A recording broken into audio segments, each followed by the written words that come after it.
and welcome into Sportszone. I am your host, Alec Rapp. The NHL trade deadline was just over a week ago, and teams are finally getting to see if they won their deal or if they lost it. Joining me now to discuss the NHL trade deadline is AJ Tellers and Jeremiah Russo. How's it going, guys? It's been a great week after seeing what this deadline has in store, man. Yeah, so AJ, I want to start with you. That deadline on Monday was crazy. 33 trades, 54 players were moved. You don't see that in any other sport. What was the best move? So you're right. We really saw a ton of activity, and there was an arms race in the Eastern Conference, and my big winner is the Florida Panthers. Not only did they address their biggest weakness, rather their only weakness at the blue line with Ben Sherratt, they picked up arguably the best offensive piece at the deadline, Claude Giroux. This is a veteran forward that brings in Stanley Cup playoff experience, Stanley Cup experience, 18 goals. And he's minus 10 right now, but you pair him up with that front line with Verhaeghe and Barkov. The top line for the Florida Panthers is now one of the deadliest in all the league. It's a move with the playoffs in mind.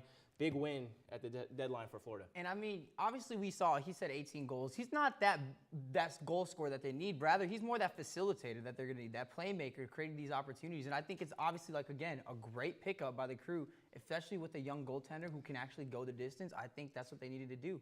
But in my opinion, honestly, one of the best pickups is going to be the Hawks, man. They traded away Brandon Hagel and 2 fourth-round picks for 2 first-round picks, Taylor Radish and Boris Kachov. Now, you look at this and you look at the stats, you wonder why are you trading a 40-point player away for like these 2 nobodies who barely even stepped on the ice.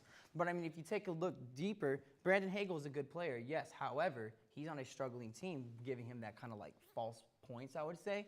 And so obviously the Hawks were struggling. They traded their 2 first rounds already, so they needed to find a way to get some back. They got it this way, and I think it was an absolute steal by the Hawks, and they knew what they were doing this deadline. It's a very solid move by the Hawks, and I think the Panthers, as you mentioned, they're making that push for the playoffs. They're second in the Eastern Conference right now. Now, Jeremiah, I want to look at the other side of the trades, the ones that really probably shouldn't have happened. Was there a really bad one that stood out to you? Well, just like you said, the trades that probably shouldn't have happened. Well, guess what? We had a trade that actually didn't happen. Congratulations, Golden Knights. You played yourself. You're trying to trade away Evgeny Dadonov to a team that he says, do not trade me to. What do they do? Hello, Anaheim. He says no, and you know what the best part of this, man? It was just sweet revenge. He scores the next day, and then against my Blackhawks, he scores in overtime saying, y'all can't get rid of me at all.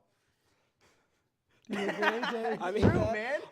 I'm with Jeremiah, but I'll focus on a trade that did actually get made. It was the Nashville Predators acquiring, really their only piece was Jeremy Lauzon. And this was a fork-in-the-road deadline for Nashville. They're right in the bottom of the playoff spot. They're in that last wild card in the West.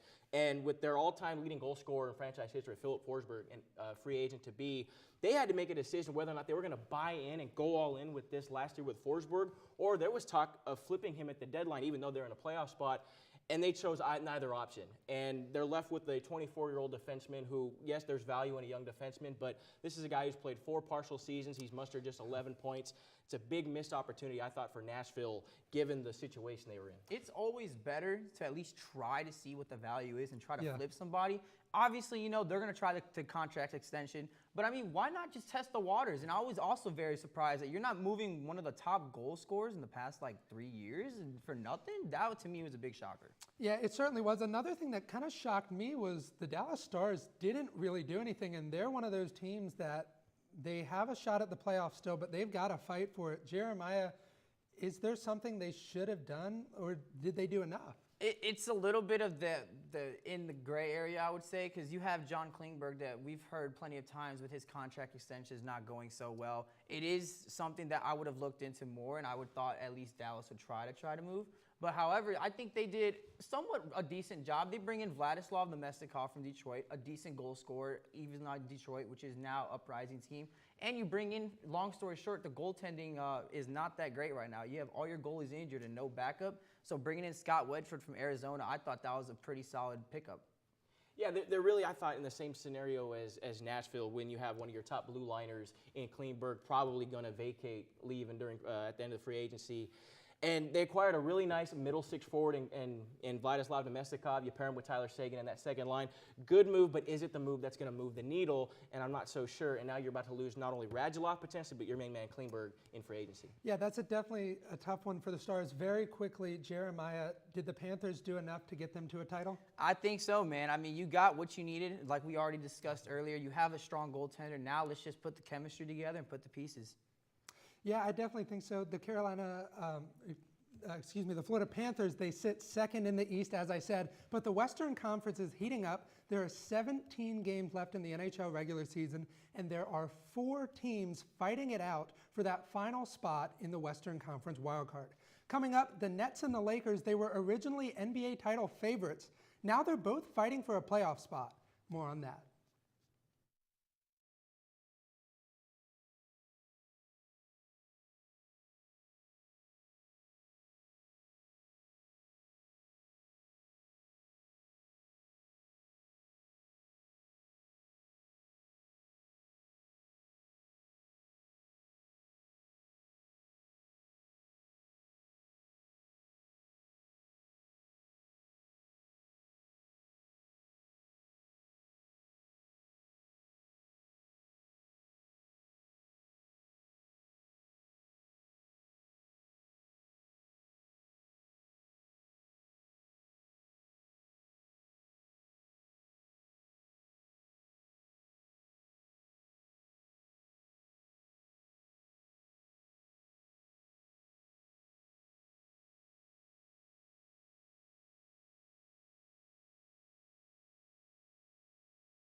There are just 7 games left in the NBA regular season, and things are shaping up pretty nicely for the Dallas Mavericks, who sit at 4th in the West with a record of 46-29, and they're looking to hit 50 wins for the first time since 2015. Joining me now to discuss the latest NBA news is James Baker and Mason Shepard. Guys, how's it going? It's going pretty good. Good. So this is a little segment I like to call Hot News or Not News, and it's very simple. I'm going to give you a topic, hot news or not news. So let's get it started. James, I'm going to start with you. Golden State, they've slid back to 3rd now in the Western Conference. Yes, they have. Hot news or not news? For right now, I'm going to say not news. Okay. You know, Steph has been out. Last 5 games Steph has been in. They won 4 of that 5. But I will say this is hot news for the Golden Era and Golden State right now. I mean, Steph is getting older. Klay is getting older. Draymond's kind of more of a role player now.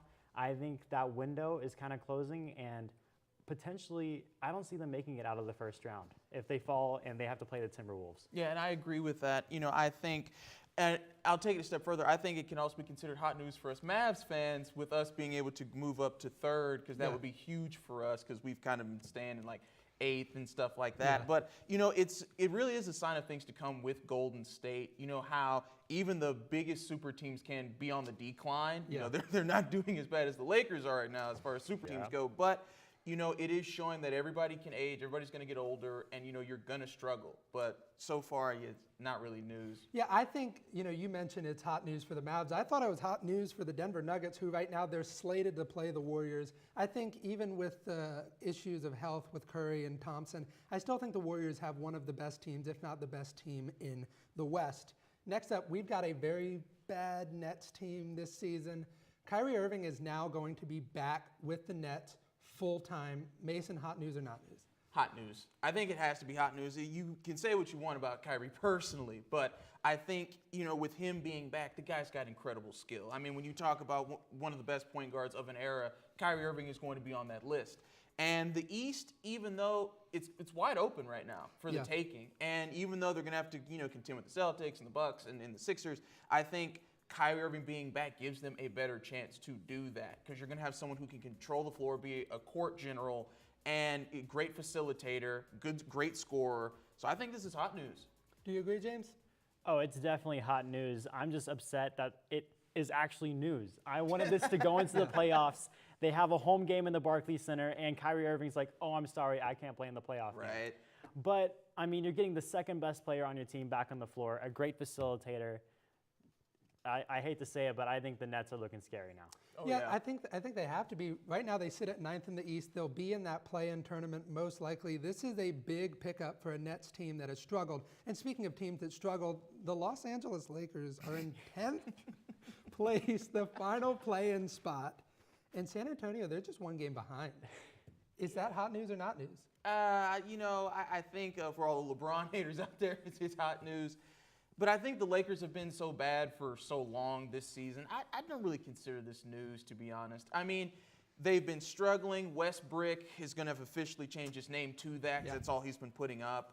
And I think it's one of those things where it's like we don't really expect the Lakers to do much at this point.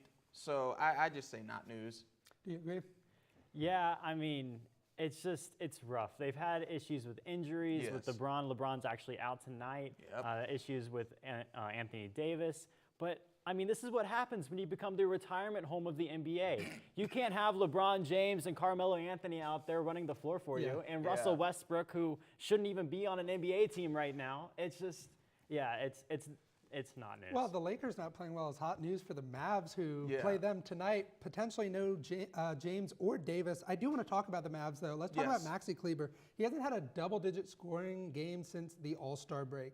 James, hot news or not news? Oh, this is not news. I mean, you have to go deep into the rosters of the NBA to even find Maxi Kleber. When you're talking about the Mavericks, obviously number one's Luka Doncic. Yeah. Lately, Spencer Dinwiddie's been playing great. Also, Jalen Brunson, Dorian Finney-Smith's been stepping it up. There are so many more players that you go to first before Maxi Kleber that him being a non-factor is really a non-factor. And plus, look at where we are right now. Like, we've been playing so well. Like we just talked about, we could, surpass the Warriors and be third in the West. So, this is not really news. Okay, so I do want to bring up the Miami Heat very quickly. Things didn't go well. Haslam and Butler fight it out. Hot news or not news? I'm going to give this hot news. It gives people something to talk about. Also, it just kind of shows. But in reality, the Heat are still number one in the East. And it's one of those things where it's like, when a team is breaking down and they're on top, that can set a precedent for the games to follow. Yeah. And I think, for the moment, it's hot news. But when they get back on the floor and they start playing like the number one team in the East like they have been, it's not really going to be news anymore. It's going to be a tough battle for the Heat, and the NBA, it's finally shaping up just 6 more games. But coming up next, we're going to talk about the future of the NBA. That is, of course, NCAA basketball, the Final Four. We're going to cover that and who we believe will be the national champion. So don't go anywhere.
Welcome back into Sportszone. I'm your host, Alec Rapp. The glorious run of the St. Peter's Peacocks has officially come to a close with a crushing 20-point loss to the University of North Carolina. And now we have what might be the most basic Final Four in history: Duke, North Carolina, Kansas, and Villanova. Joining me now to discuss the NCAA tournament is James Carroll and Parker Smith. How's it going, guys? I am It's ready good. to talk. It may be basic, but it's going to be a fantastic Final Four. It certainly will be the battle of the blue blood. So I want to go back. Let's talk about that Sweet 16, the Elite Eight. I want to hear what were your, the matchups that really stood out to you. I'll start with you, James. I think we can all agree that the Peacocks win over Purdue Oh, of course. was Fantastic. probably bar none the best. But I did want to focus on some other ones that were good. Arkansas Yeah. Over Gonzaga. Sad for Zaga fans. The curse continues. Yeah. But Arkansas played really well that game. Terrible refing in that game. It was Yes. awful. Yes. They missed that out of bounds call that led to the 3-pointer. Like, that was ridiculous. There's been some spotty officiating, No, for sure. sprinkled And- all over the bracket. And Holmgren had like 3 fouls that were just like total BS. Like, I have no clue how those were fouls, but Just some of the madness of March. Yeah. I guess. Were there any games that stood out to you? oh yeah, definitely. That UCLA versus North Carolina game was Yes. unbelievable.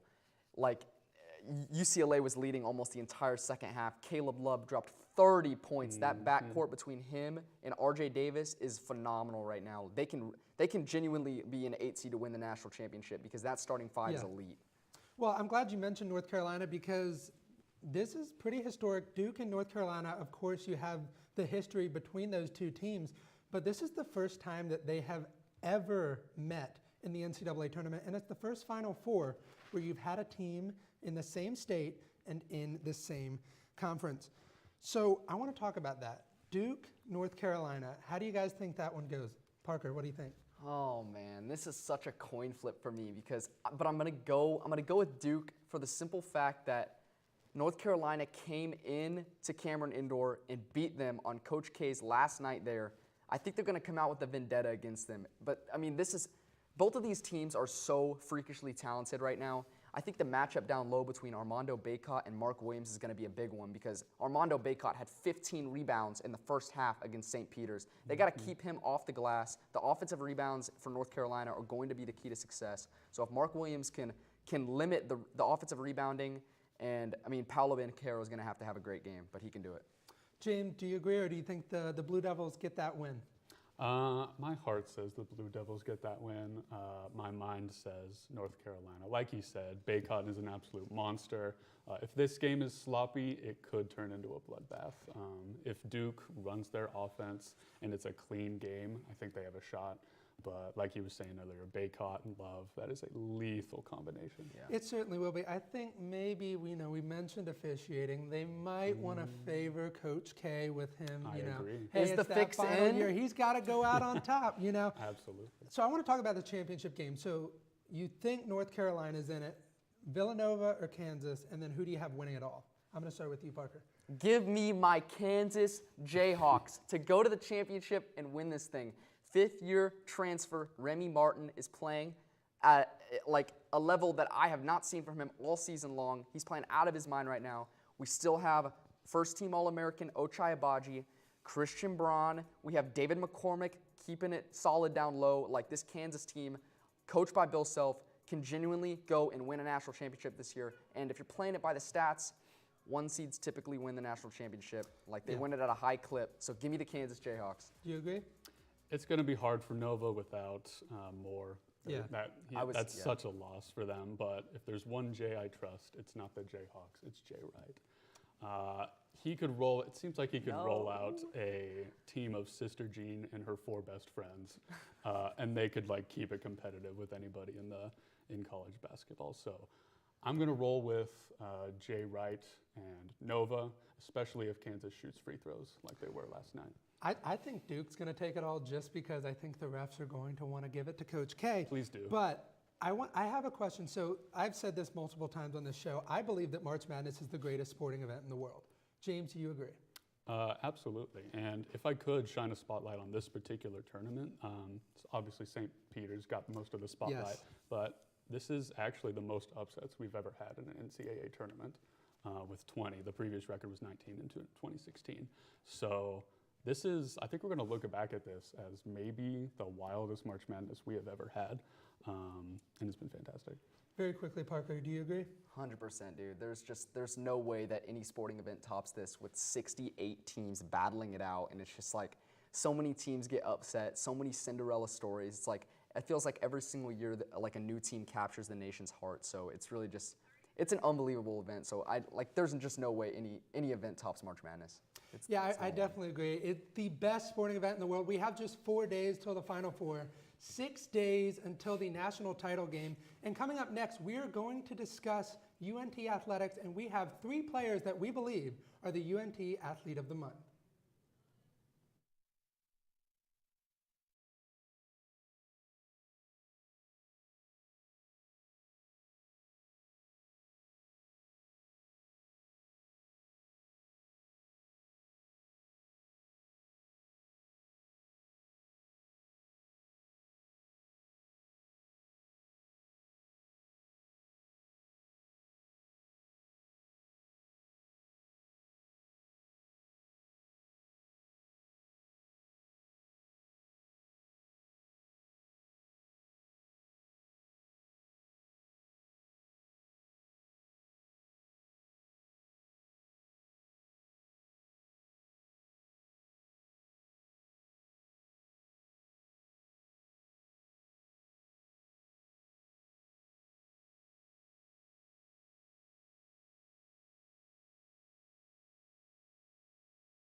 The University of North Texas is home to 12 different athletic teams, ranging from track and field to soccer to softball. Many times these athletes don't get the spotlight that they so rightly deserve, but tonight we are going to change that. Joining me now to discuss their 2 student athletes that they believe are the Athlete of the Month, Brendan O'Donnell, and I've got Anthony Council. How's it going, guys? It's going great. Awesome. It's going awesome. So I understand you guys have 2 athletes here. Each of you have 1. And I'm really glad we've got a very different range of athletes. We've got sports that people might not be paying attention to. Brendan, who's your athlete? I've been really excited to talk about this one for a long time. This is Audrey Tan, who's just been a star for women's golf for a long time at UNT. I didn't really want to go for someone in football or basketball. I want to try to find a little bit more of a hidden name here. Yeah. And this is a gem that we've got right here to have at UNT. Right now, ranked 60th in the nation for women's golf is Audrey Tan. Just to set up some of the stuff that she's been doing for her career so far. Last year as a junior, she had an average of a 71.22, which was the team's UNT's second best all time. And right now, she's on pace to break that currently this season as well. And looking back to last season, they won the Conference USA tournament for women's golf, and then they got to go on to the NCAA regionals. Due to like a controversial subject here, it got canceled, and they had to just not be able to participate in the NCAA regionals, and they just moved the top 2 seeds forward, I believe, in that. But that's besides the point. They ended up having a Barstool hosted a golf tournament instead. She went and won that as well, both the individual and the team championship. So she's just been on fire so far for UNT in the last year and a half. Not only that, but just to look at this past month, why she's the player of the month. She has been Conference Player of the Week twice in March. They only had 2 tournaments. Yeah. That means both times she went out and played, she won the Player of the Week for Conference USA. So if you don't watch women's golf, go watch it right now. Audrey Tan is just on fire, and she started ranked 100th in the nation at the beginning of the fall, and now she's up to 60th. So she's just on track right now to keep moving forward and putting this team in a place that it's never been before. She really is, and she's had a great career here at North Texas so far, and she just had the Mountain View Collegiate this past weekend. She tied for 3rd at 8 under. Of course, you said she was the CUSA Golfer of the Week. UNT has had that 3 times this month so far. Wow. UNT women's golf team, you got to go check them out. They'll be in Fort Worth on the 11th of April. Anthony, let's talk about your athlete. Who do you have? So my athlete is Alec Esposito. He is a track and field athlete. If anyone knows anything about me, they know that I love track and field. I eat, sleep, and breathe track and field. And I really wanted to shine light on this specific athlete. He was a 2021 All-Conference USA winner in the mile for indoor and 2020 All-Conference for cross country as well. This past week at Texas Relays, which is one of the biggest track and field events ever, he ran an 800 at 1:58.45 and the mile at 4:08.88, which is a phenomenal time. Set a personal best of 3:48, which is fantastic at relays. Number 6 all-time for UNT outdoor, which is phenomenal. At the UTA versus UNT duel back in March in 800, he was first with a 1:54 time, which was phenomenal, and second in the CUSA indoor and track and field. For cross country in the 10K, he ran a 33:02. In the 6K, he ran a 18:54, and in the 8K, he ran a phenomenal 24:14. He's one of the best track and field athletes for the Mean Green. And if you guys want to tune in for more information for UNT track and field, they're going to be headed to Baylor to face the Baylor Bears and a bunch of other teams as well, which is going to be a phenomenal race. I'm going to try to go to that one as well. So. Well, they're going to be right back here in Denton on April 9th, and that's going to be a lot of fun. You know, obviously they play over at the soccer facility, so that's definitely one to go check out. For me, my athlete is freshman pitcher for the softball team, Skylar Savage. Savage has been ridiculous since she's really started her college career back in early February. She was thrust into a position where you only have 2 starting pitchers. They've run with her and Ashley Peters all season. And if we take a look at this past month, she's got a record of 5-2. She has 44 strikeouts, 2 saves, a 1.96 ERA. If you look, 54.2 innings she's pitched. That is a lot to ask in just a month, and she's been really good so far. If we want to take a look back to this past weekend, she started Friday against Charlotte, and Charlotte is the number 19 team in the RPI, which is basically the ranking system for college softball.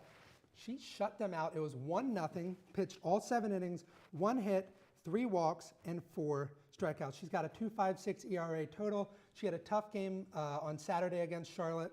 UNT, they won that series, winning 2 of 3 games.